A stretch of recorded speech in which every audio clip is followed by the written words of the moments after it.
যুদ্ধ হৈছে ইৰাণত, কিন্তু চিন্তাত পৰিছে তিনিচুকীয়া ডিব্ৰুগড় জিলাৰ চাহ উদ্যোগসমূহ। আপুনি চাগে ভাবিছে ইৰাণৰ যুদ্ধৰ লগত অসমৰ চাহৰ কি কানেকশ্যন আছে। ইৰাণ হ'ল অসমৰ চাহৰ আটাইতকৈ ডাঙৰ গ্ৰাহক। অসমৰ মুঠ উৎপাদনৰ প্ৰায় 20-25% চাহ ইৰাণে অকলেই কিনি লয়। সেয়েহে প্ৰতি বছৰে লাখ লাখ কিলোগ্ৰাম চাহ ইৰাণলৈ ৰপ্তানি কৰা হৈছিল। কিন্তু 2025 চনত যেতিয়া প্ৰথম এই যুদ্ধ আৰম্ভ হয়, তেতিয়াৰ পৰা ইৰাণৰ কাৰেন্সি ৰিয়ালৰ মূল্য কমিবলৈ আৰম্ভ কৰিছিল।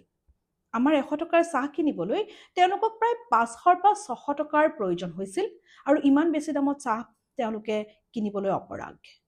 লগতে ষ্ট্ৰেইট অফ হৰমুজ নামৰ যি সামুদ্ৰিক পথেৰে চাহৰ জাহাজবোৰৰ বা ইম্পৰ্ট এক্সপৰ্ট চলিছিল, সেই পথ ৱাৰ জ'নলৈ পৰিৱৰ্তন হৈছিল, আৰু জাহাজ কোম্পানীবোৰে ৱাৰ ৰিস্কৰ বাবে অধিক টকা বিচাৰিবলৈ আৰম্ভ কৰিছিল, যাৰ বাবে চাহৰ এক্সপৰ্ট অধিক ব্যয়বহুল কষ্টলি হৈ পৰিছিল। তাতকৈ ডাঙৰ সমস্যা হৈছে আন্তঃৰাষ্ট্ৰীয় বজাৰত যিকোনো বস্তু কিনিলে সাধাৰণতে আমেৰিকান ডলাৰ ব্যৱহাৰ কৰা হয়।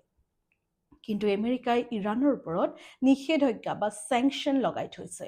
ইয়াৰ অৰ্থ হ'ল কোনো দেশেই ইৰাণক ডলাৰত পইচা দিব নোৱাৰে, আৰু ইৰাণেও ডলাৰত কাৰোৰ পৰা পইচা ল'ব নোৱাৰে। ভাৰত আৰু ইৰাণে আগতে এটা উপায় উলিয়াইছিল।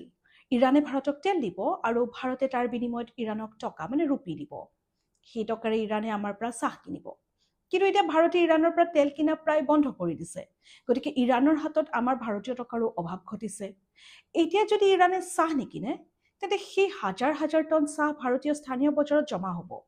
যেতিয়া বজাৰত চাহ বেছি হ'ব আৰু কিনিবলৈ মানুহ নাথাকিব, তেতিয়া চাহৰ দামো একেবাৰে কমি যাব। দাম কমি গ'লে বাগানৰ মালিকৰ লোকচান হ'ব, আৰু বাগানৰ মালিকৰ লোকচান হোৱা মানেই বনোৱাৰ হাজিৰা বা বছৰেকীয়া বোনাছৰ ওপৰত ইয়াৰ প্ৰত্যক্ষ প্ৰভাৱ পৰা।